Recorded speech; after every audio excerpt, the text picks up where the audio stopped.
Olá, sou Frei Diego Santana, religioso carmelita mensageiro do Espírito Santo, e quero aqui nessa série de vídeos trazer para vocês os ensinamentos dos santos carmelitas. Nós estamos na quinta temporada desta série de vídeos Ensina-nos a Rezar. Então vamos hoje conhecer um pouco dos santos carmelitas, vamos conhecer Santa Teresa de Jesus, também conhecida como Santa Teresa de Ávila, para aprofundar aquilo que essa grande santa e doutora da Igreja tem para nos ensinar e nos ajudar neste caminho da oração. Santa Teresa de Jesus, ela nasceu em 28 de março de 1515. Então, já falando um pouco da sua vida e do contexto daquela época, quando a gente fala 1515, muitas coisas devem vir na nossa cabeça. Por exemplo, 1500 o Brasil foi descoberto.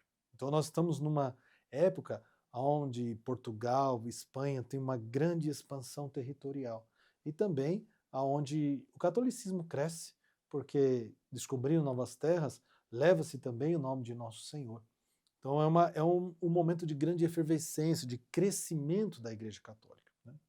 Santa Teresa nasceu numa família muito nobre, muito bem de vida, ali em Ávila, na Espanha, né, para o norte de Madrid, e cresceu com muitas facilidades, com muitos cuidados, cresceu com muita sensibilidade, né, e tinha um grande coração devotado ao Senhor, né. E um episódio interessante já da sua vida, ela ali jovem, né, ela falaram para ela, porque nos livros de espiritualidade e livros de piedade que ela lia, dizia que para ver Deus é necessário morrer. E ela, quando criança, ainda compreendeu isso. Imagina, para ver Deus é necessário morrer. E ela falou, então eu quero morrer. Como é que eu faço? E já pequenininha, com seu primo, Rodrigo, ela parte de casa, foge de casa. Imagina duas crianças fugindo de casa, atravessa um riozinho que tem ali em Ávila, sobe uma colina e o tio pega eles já saindo da cidade. E para onde eles estavam indo? Para a terra dos mouros, né? Os mouros eram os muçulmanos, né? Então indo para a terra dos mouros para quê? Para serem martirizados. Olha o coração desta santa que nós enxergamos desde pequeno. Um desejo de ver Deus que está acima de tudo, até mesmo da própria vida. E eu, então, para ver Deus é necessário morrer, então vamos atrás da morte, né? Olha que loucura pensar isso. Nossa, não é sempre que pensamos nisso, né? Eu quero ver Deus logo, então para isso eu vou entregar a minha vida. Santa Teresa de Ávila, desde pequeno, já mostra isso para nós, né?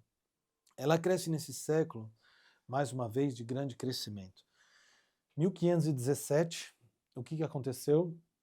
Se nós formos lá para a Alemanha, sair da Espanha lá para a Alemanha, começa a reforma protestante com Martinho Lutero. Então esse monge agostiniano que vai, crava na porta de uma igreja, né, na catedral em Wittenberg, na Alemanha, crava 95 teses contra alguns pontos da doutrina da Igreja Católica.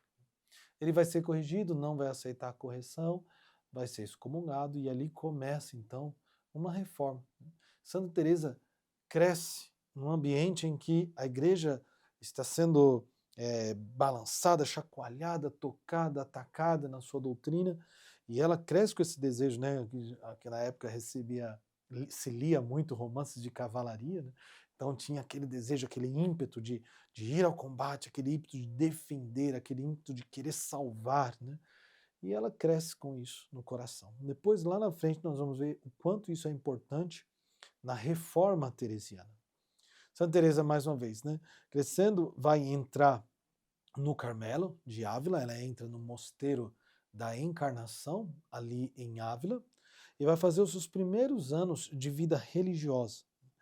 Ela se dedica à oração, se dedica ao trabalho, porém Santa Teresa, ela tem algumas enfermidades, ela é muito frágil, né? Então, em 1535, ela entra no Carmelo, experimenta a vida religiosa, mas também experimenta suas fragilidades. Algumas vezes teve que vir para casa. Até um episódio engraçado que ela foi dita como morta, estando na casa dos seus pais, e pingaram até vela naquela época para saber se a pessoa estava morta, pingava vela assim na pálpebra aqui, ó, e se ela mexia, né?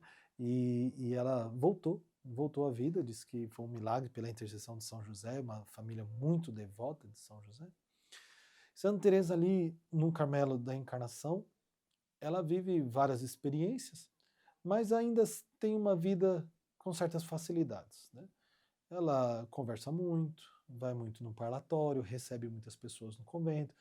Existia, ela entrou com um bom dote, né, no convento, tinha uma cela maior que as outras irmãs, existiam algumas facilidades na vida dela. Um dia, quaresma de 1554. Por que é bom falar isso? 1554, já Santa Teresa tem 19 anos de convento. Então, veja que 19 anos de convento, fazendo oração todo dia, trabalhando, fazendo as coisas próprias de um mosteiro, ela vive uma experiência diferente. Saindo da capela, Santa Teresa faz uma experiência olhando para Jesus atado à coluna, uma imagenzinha de Jesus atado à coluna, então todo flagelado. Ela sente, né, isso está no livro da vida dela, no capítulo 9 do livro da vida, ela sente a ingratidão dela em relação a tudo aquilo que Deus sofreu por ela, ao dom que Jesus fez da sua vida por ela. Então ela fala assim, não, eu preciso melhorar. Né? Aí ela cita Samaritana, ou Santa Maria Madalena, Santo Agostinho, santos que viveram conversões profundas, que eram pecadores e que, né, uma hora assim, voltaram para o Senhor de uma forma muito bonita. Então quer dizer, Santa Teresa vive ali uma outra conversão. Ela já acreditava em Jesus, já tinha o Senhor como Deus, ela sabia que ele era Deus. Mas assim é na nossa vida, nós precisamos dessa segunda conversão. O que é isso? Desse dar a vida completamente. E não só acreditar que o Senhor existe, ele é Deus, mas viver a nossa vida do nosso jeito. Quando eu sei que ele é Deus e eu quero dar espaço para ele reinar no meu coração e guiar os meus pensamentos, minhas palavras, minhas ações, aí ele toma posse da minha alma e eu vivo uma segunda conversão. Muitos dizem a experiência do amor de Deus, né? A experiência da dilatação do coração, ela mesma vai dizer isso quando escreve o livro Moradas. Ela foi uma grande escritora, por isso doutora, e ela fala, passando dessa fase da vida ativa para a vida passiva, onde Deus é o Senhor, o coração dilata. Olha que coisa linda. Né? Então, Santa Teresa vive ali essa experiência e depois vai receber um chamado a reformar o Carmelo. E o que é isso? Ela sente chamado de viver uma vida mais austera, como os carmelitas viviam na regra primitiva. Porque a regra já tinha sido, como nós dizemos, mitigada, né? Já tinha sofrido algumas alterações que davam mais tranquilidade. E ela falou, não, a gente tem que viver como se vivia lá no início, porque aqui é baseado na vida do profeta Elias, nós temos que se colocar na presença de Deus, no silêncio, porque Deus está vivo e fala ao nosso coração. Então ela traz esse desejo de uma vida mais austera, de uma oração mais contemplativa, mais silenciosa, como no Carmelo original, e ela fala assim, vamos reformar. E aí, em 1562, Santa Teresa, ela vai fundar o primeiro convento da Reforma Carmelitana. Então ela continuou carmelita, recebeu autorização para viver na regra primitiva, e aí fizeram o Carmelo, que vai receber o nome depois de Carmelo Descalço, por causa da austeridade que Santa Teresa escolheu viver. Ali ela coloca um ritmo de vida de oração, um ritmo de vida bastante fraterno, então trabalha-se, mas se encontra para conversar, né? Santa Teresa gostava das recreações, né? Depois do almoço, depois da janta, se encontrar, partilhar. Então tinha muito silêncio, muita oração, mas tinha também vida em comum. As celas eram todas simples e todas iguais, já não havia mais diferença entre monges, não importa se era rica, se era pobre, quando entrava no convento, todas eram iguais. Então, isso é bonito ver na vida de Santa Teresa, né? Então, ao longo dessa sua vida de reforma, ela sofreu muito desentendimento, muita perseguição, porque pessoas não compreendiam aquilo que ela queria propor para a igreja, mas deu muito fruto. Tanto que, em vida, ela fundou 17 outros mosteiros. Olha que coisa linda. 17 mosteiros. Né? Então, Santa Teresa é uma grande santa, né, para nós, que vai falecer aí só dia 4 de outubro de 1582, então ela ficou 20 anos na reforma carmelitana, reforma teresiana. Né? Então, nós vemos que a sua vida foi fecunda. Agora eu volto aqui em alguns pontos do contexto, para a gente terminar essa parte do contexto e entrar na sua mensagem sobre a vida de oração. Qual foi a resposta da igreja para aquela época onde houve a reforma protestante? A resposta da igreja foi o Concílio de Trento. Então, o Concílio de Trento olhou para a doutrina da igreja e falou assim, nós temos que explanar aquilo que é o sacramento do batismo, a justificação, os sacramentos em geral, né? Também o cânon da Bíblia, né? Definiu certinho o cânon da Bíblia, porque daí os protestantes eles rejeitaram alguns livros bíblicos, né? A igreja ficou com todo, a igreja católica. Então foi muito importante esse período, né? De 1545 a 1563. E o Concílio de Trento, olha, Santa Teresa reformou o Carmelo em 1562. O Concílio de Trento acabou em 1563. Então isso deu um impulso para a reforma teresiana, né, a doutrina renovada da igreja, mostrado para a igreja como, né, ela acredita, e isso deu um impulso, foi algo que tocou São João da Cruz, tocou Santa Teresa na vivência da espiritualidade no Carmelo, né? Para terminar, só mais um detalhe do contexto histórico dessa época e da vida de Teresa. Também na filosofia, dizia-se no início do século XVI que nós saímos do teocentrismo, então Deus é o centro, para um antropocentrismo, o homem é o centro. Fizeram-se muitas descobertas científicas naquela época, então tinha o ser humano com a sua inteligência, com o desenvolvimento, com tudo que ele conseguia descobrir, se colocou no centro do universo. O homem é o centro do universo, não mais Deus, né? E aí, até o Papa João Paulo II, o Santo Padre Papa João Paulo II, quando visitou a Espanha em 1982, sua primeira homilia ele diz: na época em que se colocou o homem como centro do universo, Santa Teresa de Ávila, São João da Cruz apareceram para dizer: sim, o homem é o centro do universo, porque Deus o criou e deu para ele. Mas no centro do homem tem Deus. Olha que lindo isso. O homem nunca vai ser a referência de tudo. Ele pode descobrir todas as coisas porque Deus deu inteligência para tudo, para isso, para descoberta, né? Mas no centro do homem tem Deus. E aí nós vamos entrar agora na oração como um pilar da espiritualidade teresiana. E o que é a oração para Santa Teresa? Veja, ela vai escrever muito sobre oração, então ela tem vários livros, né? Caminho de Perfeição é um livro que mostra esse desejo da reforma teresiana, das carmelitas se tornarem, né, para a igreja um escudo, uma proteção através da oração. Quantos teólogos, elas diziam, estão ali combatendo a fé em relação aos protestantes, nós somos o escudo aqui na oração. Temos que levantar o estandarte da oração, né? Então isso é muito bonito. E a oração para ela, então, vai ser não somente algo da vida espiritual. A oração é o todo da vida espiritual. Tudo deve vir da oração. A oração deve permear toda a nossa vida. Porque para a gente entrar nesse castelo interior, como ela diz que é a nossa alma, e lá dentro de nós, a porta do castelo é a oração. Então veja, ela escreveu Caminho de Perfeição, como eu disse, ali ela ensina a rezar com o Pai Nosso também, muito bonito, ela medita o Pai Nosso. Ela escreveu o livro Moradas, ou Castelo Interior, onde ela fala de 7 moradas, então é um progresso da vida espiritual. Ela escreveu o livro da Vida e também Fundações. E aqui são livros mais históricos, onde ela conta a sua vida e a vida no convento, nos mosteiros, e ela mostra vários fatos históricos ali, né? O progresso, suas experiências com Deus, coisa muito bonita. São livros que vale a pena ler. Então voltamos aqui para a oração, que é o pilar da espiritualidade teresiana. Ela diz assim: a porta para entrar no castelo é a oração. Então, se eu não paro para rezar, eu não consigo ter acesso a esse castelo interior, a minha alma, e ao aposento mais interior, mais no centro, que é onde Deus está. Então eu preciso da oração. Aí existem vários tipos de oração. Ela vai falar da oração vocal, e a gente sabe, nas orações devocionais que a gente fala bastante, né? O louvor, a súplica, mas existe também a oração meditativa, que a gente pode fazer com a palavra de Deus, que a gente pode silenciar, ficar em oração, que vai trazer a gente para uma contemplação. Olhar a Deus num coração a coração, sem precisar de muitas palavras, mas ficando a sós com Ele numa intimidade muito profunda.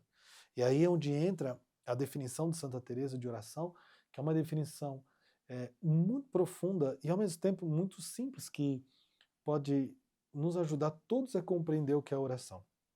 Ela diz assim: a oração é um trato de amizade.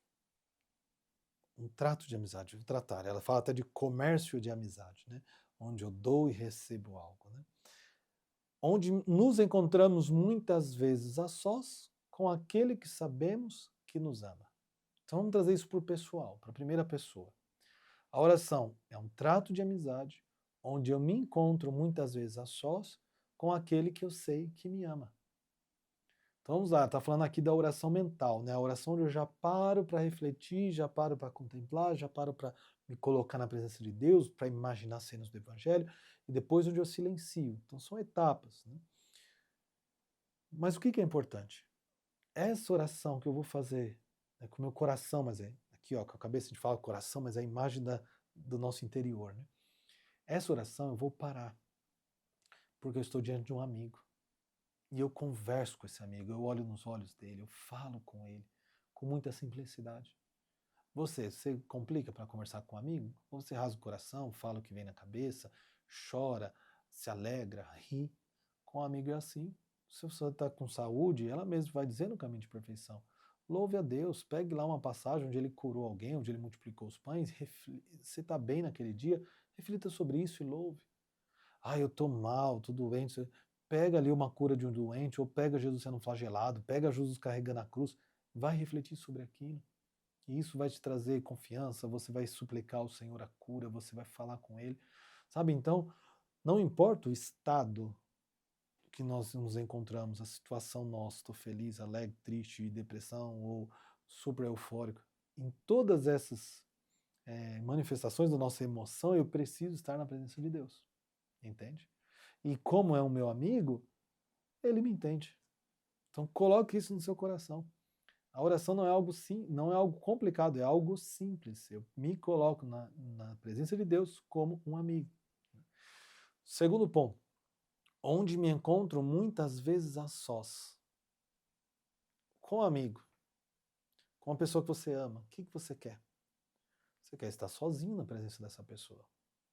Você quer uma intimidade, né? Muitas vezes a sós com aquele que eu sei que me ama.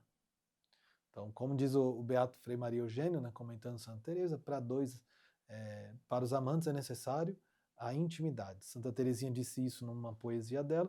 O Beato Maria Eugênio também, ele fala sobre essa necessidade da intimidade entre aqueles que se amam.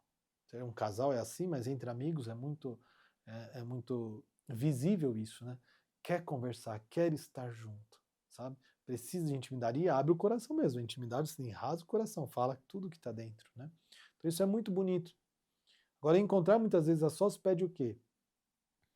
Pede silêncio, então intimidade, pede perseverança, pede organização. Então, eu vou reservar um momento do dia para isso. Esse momento vai ser amanhã, vou pegar a palavra e fazer uma lexio divina, né, uma leitura orante da palavra. Então, vou reservar um momento para isso. Vou rezar com a palavra, vou meditar o que o Senhor está falando, o que o Senhor está me falando, o que eu vou fazer com essa palavra, qual a resolução, eu escrevo, né? O que eu faço? Então, ou eu só louvo, eu falo com Deus, eu preciso de reservar um tempo. Então, estar muitas vezes a sós, encontrar-se com o Senhor. Então, só fala com o seu amigo quem se encontra com ele. E faz disso um ato de amor. Amor se paga com amor. Então, o seu ato de amor a Deus é o quê? Reservar um tempo do seu dia para falar a Deus como um amigo. Não simplificou nossa vida? Olha como Santa Teresa nos ajuda. Então não complique. Os santos descomplicam a nossa vida. Você pode se colocar na presença de Deus e eu diria todo mundo é capaz desse tipo de oração. Eu posso saber rezar coisas assim de devoções, muitas. Mas eu não preciso um pouco de intimidade de falar o que está no meu coração? Todos nós precisamos desse tipo de oração. Então, Santa Teresa ensina esse caminho de oração, de trato, de intimidade, e ela aprofunda, né, essa oração contemplativa. Então aí nós já entramos no impacto, esse terceiro ponto, né, no impacto da reforma teresiana, então da oração que tem na Reforma Carmelitana e na igreja. Qual que é o impacto disso que a Santa Teresa traz como grandeza, né, na vida de oração? A oração, ela precisa ser contemplativa. Então não é contemplativo, não é só quem está lá no mosteiro em silêncio rezando o dia todo, não. Contemplativo é eu olho para Deus na minha oração pessoal e aprendo a olhar as coisas como Deus olha. Então, um contemplativo é a pessoa que transformou o seu olhar para olhar como Deus olha. Então ele trabalha, ele estuda, faz suas obrigações de casa, tudo num olhar de esperança, num olhar de confiança, num olhar divino sobre as coisas que acontecem. Isso é muito importante. Então ela traz essa grandeza da oração contemplativa para a reforma teresiana e para toda a igreja. Também a oração é vista como um caminho de transformação. Esse impacto é muito importante, né? Porque a vida espiritual é uma vida de adquirir virtudes, de ser semelhante a Cristo, mas como eu consigo isso? A oração é a chave essencial. Para eu crescer no amor, crescer em virtudes, eu preciso da oração, entende? Então ela mostra que o caminho de transformação de todo cristão depende da oração. Uma outra coisa muito importante, o impacto da vida de Santa Teresa é nós precisamos de uma comunidade. Sozinho é muito difícil para se manter. Sozinho é muito difícil para rezar o tempo todo. Sozinho é muito difícil para perseverar. Então o fato de as monjas estarem em mosteiro rezando juntos, que nem hoje no convento, nós freios vamos lá, rezamos as laudes, fazemos oração, 1 hora de oração em silêncio diante do Santíssimo, todo mundo. Cada um ali na sua cadeira, rezando, ou ajoelhado, ou sentado. Mas são todos juntos. Mas a oração é individual, entende? Mas estamos juntos. Mas aí no louvor nós estamos juntos, na missa nós estamos juntos, na mesa para partilhar a refeição também estamos juntos, na recreação, né, que é esse momento no Carmelo onde se conversa, estamos juntos. Então Santa Teresa trouxe para o Carmelo e mostra para a igreja também a importância da comunidade, de viver como irmãos e de se sustentar na espiritualidade. E isso se torna uma base sólida para quê? Para eu perseverar na minha vida de oração. Então vamos colher no nosso coração esse ensinamento profundo de Teresa, vamos dar um significado mais profundo para a nossa vida de oração. Né?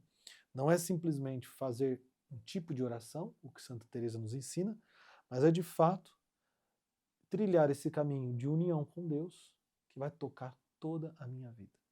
Então a oração é essencial na minha vida toda, em todos os meus atos. E a oração, como ela ensina, um trato com Deus na simplicidade. Né?